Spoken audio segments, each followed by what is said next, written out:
नमस्कार प्यारे साथियों, कैसे हो? आज हम बात करेंगे एग्जाम फोबिया पे। एग्जाम फोबिया एक बहुत ही कॉमन डिसऑर्डर है जो हर उस परीक्षार्थी को होता है जो ग्रेड थर्ड से लेके सिविल सर्विसेज तक का एग्जाम देता है। और बेसिकली ये फोबिया एक स्वाभाविक प्रक्रिया है और ये हर विद्यार्थी में होना चाहिए। ये उसको अत्यधिक सावधान, सावचेत और ज़्यादा समर्पित बनाता है। अगर हमें थोड़ा फोबिया नहीं हो, थोड़ा डर नहीं हो, तो हम उतना अच्छा परफॉर्म नहीं कर पाते हैं। थोड़ा सा डर ना ज़रूरी है। जैसा कि बाहुबली में वो देवसेना के लिए महिष्मती साम्राज्य की शिवगामिनी बोलती हैं कि इतना गरूर तो मेरी बहू पे होना ज़रूरी है, लाज़मी है। ठीक इसी प्रकार से हर कॉम्पिटिटर में थोड़ा एग्ज़ाम फोबिया होना ज़रूरी है। लेकिन जब ये हद से ज़्यादा बढ़ जाए तो दिक्कत है। उसको हमें रोकना है।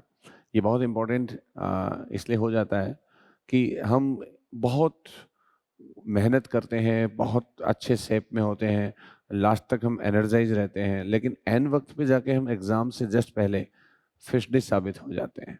हम लो फ़ील करने लग जाते हैं, बहुत ज़्यादा लो फ़ील करने लग जाते हैं और हमें लगता है कि हमारा नहीं होगा और हमारी तैयारी इस लेवल पे नहीं आई है और हम सब कुछ भूल रहे हैं और हमें निश्चित रूप से एग्ज़ाम में कुछ याद नहीं आएगा और मेरे साथ बहुत बुरा होगा। अनिष्ट की आशंकाओं के तहत इंसान जो है वो अपने सही पथ को छोड़ के वहाँ से विचलित हो जाता है और वह कर्म से पलायन कर जाता है और इसलिए उसे अपेक्षित परिणाम नहीं मिलते हैं। ये बहुत ही दुखद बात होती है और इस फोबिया से बहुत सारे लोग जो हैं वो ग्रसित हैं। हालाँकि ये फ़ोबिया न्यूनाधिक रूप से सभी में मौजूद होता है। ऐसा नहीं है कि कोई एक स्पेशल जो होता है वो कोई बहुत ही निरपेक्ष या एब्सोल्यूट इंसान है जिसको एग्ज़ाम का कोई डर नहीं लगता है। ऐसा व्यक्ति हो नहीं सकता। जैसा कि अरस्तू ने कहा था कि हर जो चीज़ है उसके अंदर मैटर और फ़ॉर्म दोनों होते हैं, यानी उसमें जड़ता और स्वरूप दोनों होते हैं। जिस व्यक्ति में जितनी ज़्यादा जड़ता होगी उसमें उतना चेतना या स्वरूप कम होगा और जिसमें जितना ज़्यादा स्वरूप होगा उसमें जड़ता कम होगी, लेकिन होंगे दोनों। केवल स्वरूप ईश्वर में होता है और केवल जड़ता प्रकृति में होती है। इन दोनों के बीच का होना एक गोल्डन मीन है, स्वर्णिम माध्य जिसको हम बोलते हैं। इसी आधार पे अरिस्टोटल ने ये बात भी कही थी कि समाज का हिस्सा वही हो सकता है जो ना मूर्ख हो और ना ही अत्यधिक बुद्धिमान हो, क्योंकि दोनों ही एक्सिस हैं। उनके बीच का ही जो है वो इस सोसाइटी में सेट हो सकता है, इसलिए उन्होंने इसको सामाजिक सद्गुण भी कहा। जो समाज में रहते हुए मिडिल अप्रोच का व्यक्ति होता है वही समाज के लिए सही है। यही बात मध्यम मार्ग महात्मा बुद्ध ने अपनाया। तो दुनिया में ऐसे जितने भी फिलोसोफर हैं या फिर रिसर्चर हैं, सभी का यही मानना है कि बेसिकली ऐसा व्यक्ति जिसके अंदर एक गाना भी है, थोड़ा सा पगला थोड़ा सयाना। तो थोड़ा पगला थोड़ा सयाना जरूरी है। पूरा पगला भी ठीक नहीं है, पूरा सयाना भी ठीक नहीं है। अपन ज्यादा सयाने को डेढ़ सयाना बोलते हैं और पगले को बावड़ी, आपको बताइए, बूच बोलते हैं। तो इस तरीके से हम लोग कुछ ऐसे वर्ड यूज करते हैं। तो फिलॉसफी तो हमारे जहन में भी है, फिलॉसफी हमारे परिवेश में भी है, लेकिन वही चीज़ें थोड़ी सभ्य भाषा में कहीं लिख दी गई तो उसको हम दर्शन बोल देते हैं। तो खैर ये लाइफ की बात थी। जनरली ये हर चीज़ में अप्लीकेबल होती है। एक एग्ज़ाम देने जाते हैं तो भी बच्चे के अंदर इस तरीके का होना चाहिए कि थोड़ा बेपरवाह भी नहीं होना चाहिए पूरी तरीके से और पूरी तरीके से बहुत ज़्यादा कॉन्शियस होकर डरपोक भी नहीं होना चाहिए। वीणा के तार के समान है जो बहुत ज़्यादा खींचना भी नहीं चाहिए और बहुत ज़्यादा उसको ढीला भी नहीं छोड़ना चाहिए, वरना वीणा प्रॉपरली प्ले नहीं हो पाएगी। तो किसी कॉम्पिटिटर की स्थिति भी बिल्कुल ऐसी ही होती है। कंपटीशन में जो भी बच्चा बैठता है वो इन दोनों स्थितियों अतिवादी स्वरूपों के बीच में होता है। ना ज़्यादा डरना है, ना ज़्यादा उसे बेपरवाह रहना है। अब एग्ज़ाम के जस्ट पहले के रिएक्शन कुछ आज हम जान लेते हैं इस छोटे से वीडियो के माध्यम से।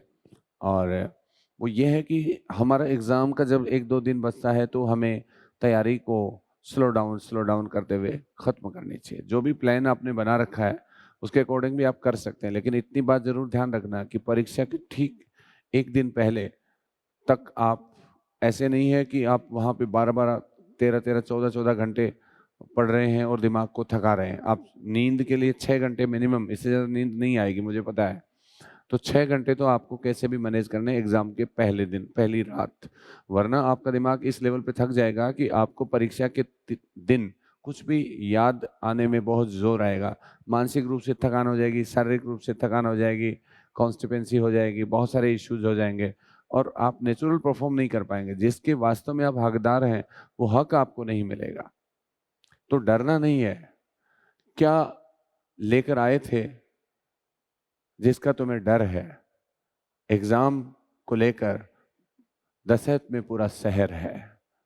अरे भाई, एग्ज़ाम ही तो है, कौन सा ज़हर है? तो भाई साहब, डरने का बिल्कुल भी नहीं है।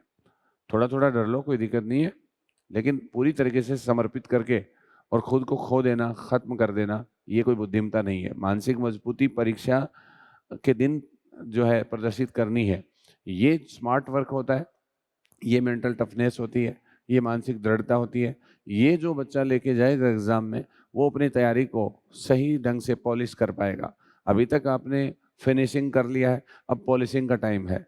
तो पॉलिशिंग अगर आप प्रॉपर नहीं करेंगे तो प्रोडक्ट इतना चमकेगा नहीं।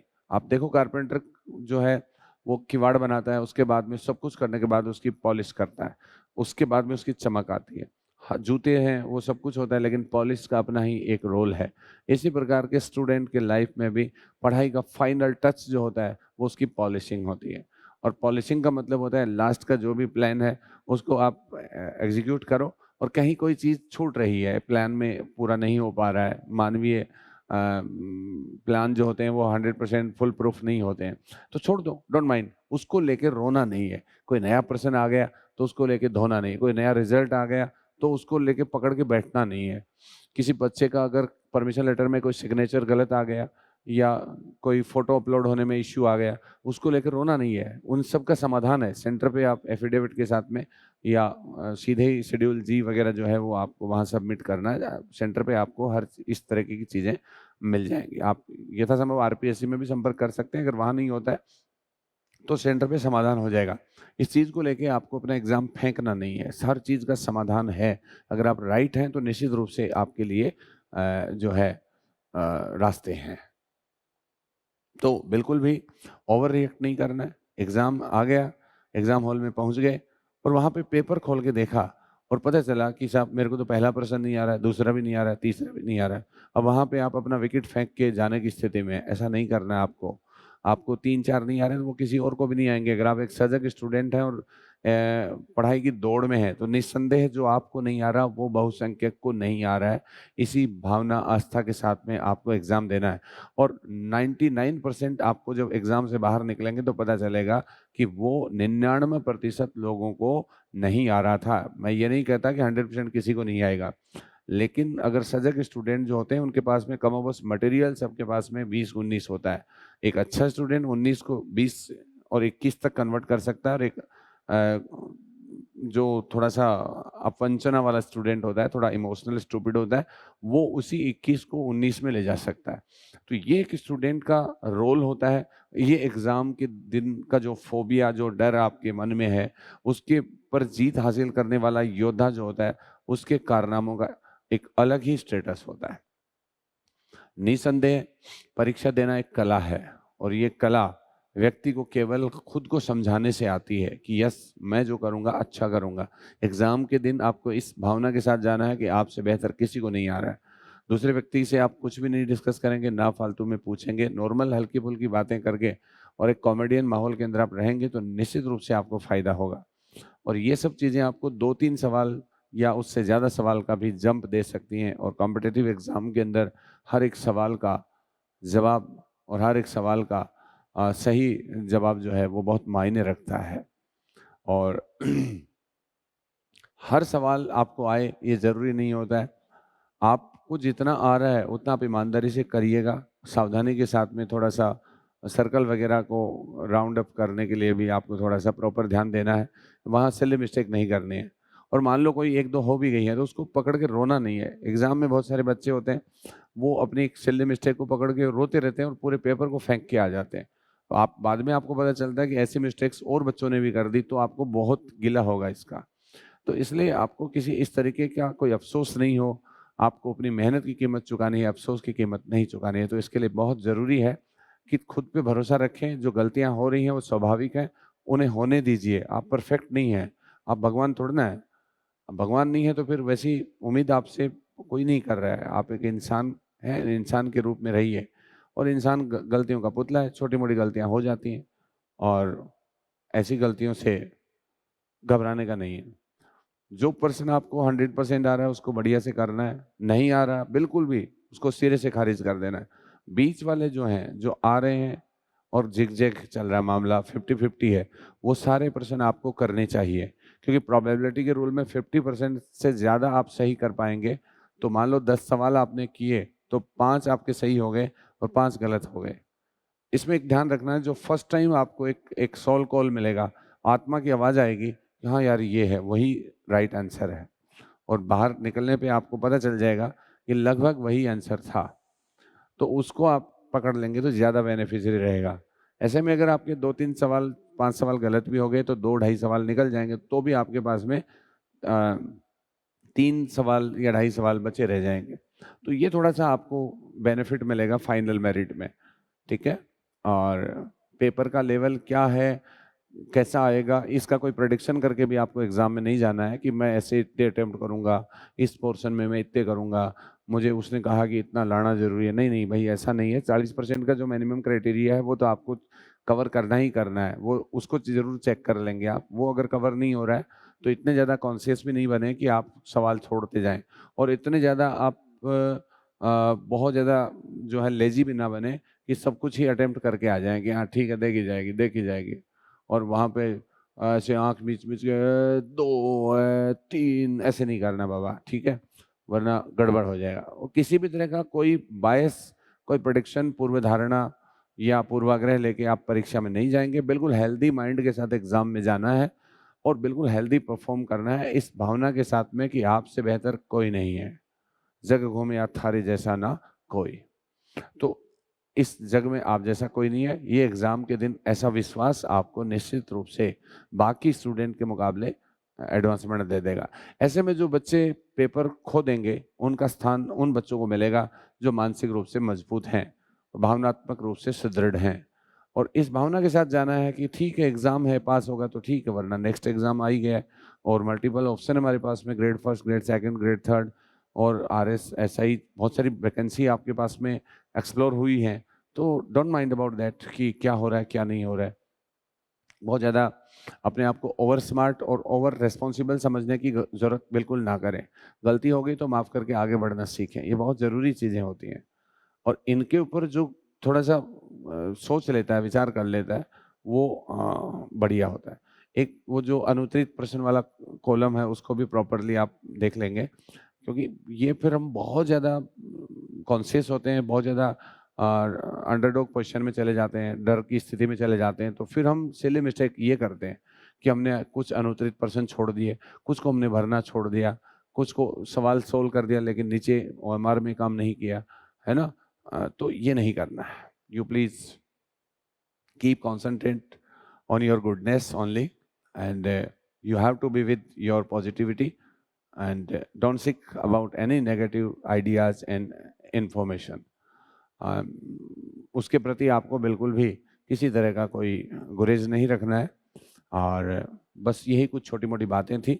आपका पेपर अच्छा होगा, आपसे बेहतर कोई नहीं पढ़ पाया है, आप सबसे अच्छा करेंगे और आप अब कर देंगे, अब नहीं तो फिर कर देंगे, फिर नहीं तो फिर कर देंगे। ये तब तक जिंदगी इम्तिहान लेगी जब तक आप इम्तिहान के लेवल तक नहीं आ गए हैं।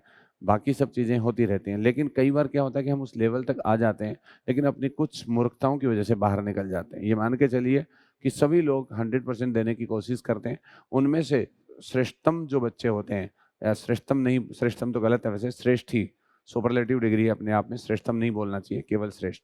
श्रेष्ठ बच्चा जो होता है उसी का चयन किया जाता है, और श्रेष्ठ बच्चा केवल पढ़ने से नहीं होता है, साथ में पूरे उसकी जो व्यू रचना थी, फिर उसका प्रेजेंटेशन था, एग्ज़ाम में उसकी फिनिशिंग थी, पॉलिशिंग थी, ये सब चीज़ें समग्र रूप से आपको एक वृहत मानव, एक विशाल विराट व्यक्तित्व से जो है विभूषित करते हैं, और आप निसंदेह विजयी भव रहें।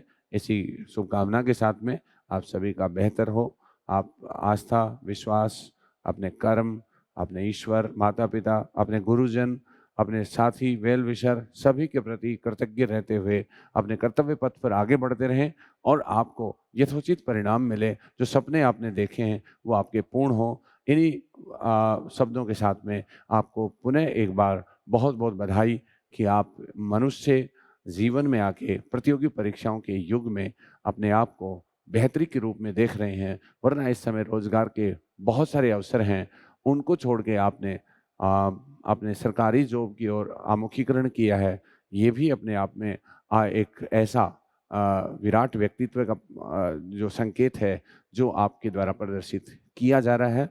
बेहतर कॉम्पिटिटिव एग्ज़ाम के चयन करने, उनके प्रति सकारात्मक रहने, और परीक्षाओं में भरोसा रखने, संस्थाओं में भरोसा रखने, अपने मटेरियल पे भरोसा रखने, अपने गुरुजनों, अपने मेंटर्स और अपने माता-पिता और ईश्वर और अच्छाइयों में भरोसा रखते हुए आप निरंतर आगे बढ़ें।